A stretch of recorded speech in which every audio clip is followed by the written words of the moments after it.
Friday in Simpsonville, South Carolina, and we want to look back 1800 BC to a man called Abram or Abraham. And he was a patriarch. He was one of those early Israeli startup people. Good way to say it, isn't it? Father of the nation, 10th generation from Noah. Noah we find in chapter 6 of Genesis, and Abraham we find in chapter 11.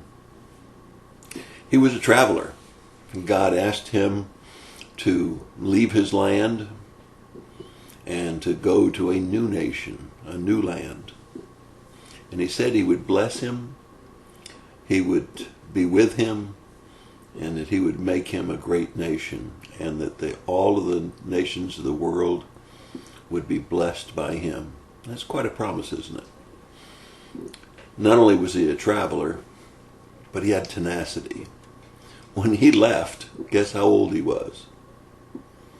Not 25, not 35, not 45, but he was 75 years of age.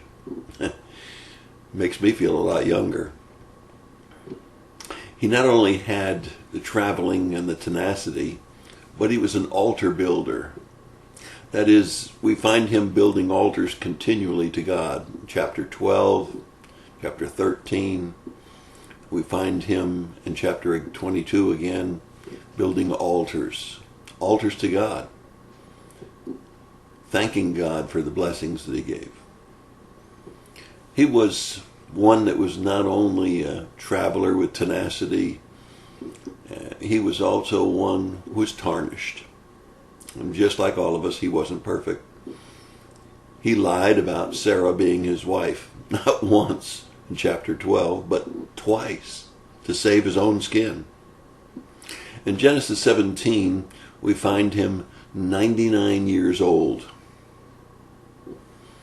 And he's got to wait for God to give him his promise of a child.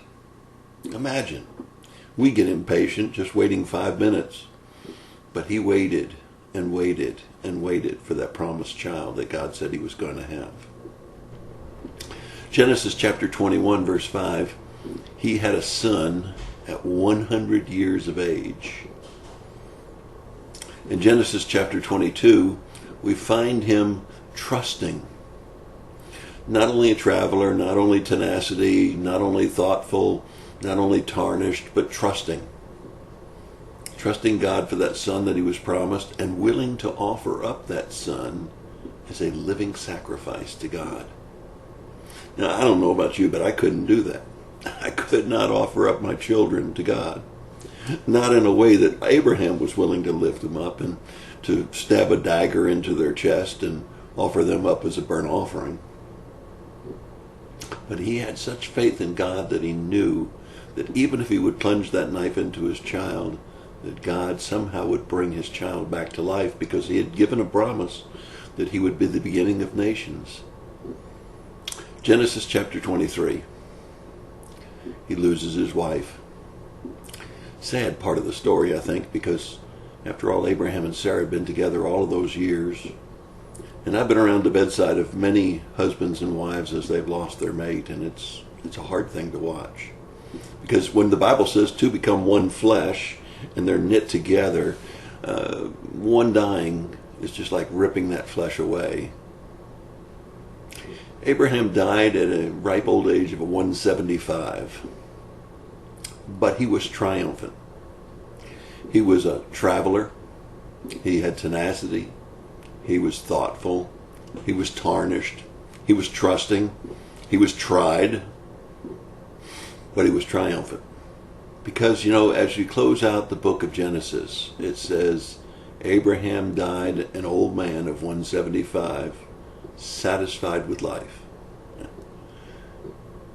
I wonder, have you so allowed God to control your life as Abraham did, that when life is over, when you're drawing that last breath, instead of having a bucket list as long as my arm, you can say, I'm satisfied with life. I've seen it, I've done it, and I'm ready to go to be with God. It's a pretty wonderful story when you think about it. Abraham's consistent part is trusting and walking with God. That's your thought for the day. God bless you and have a great day.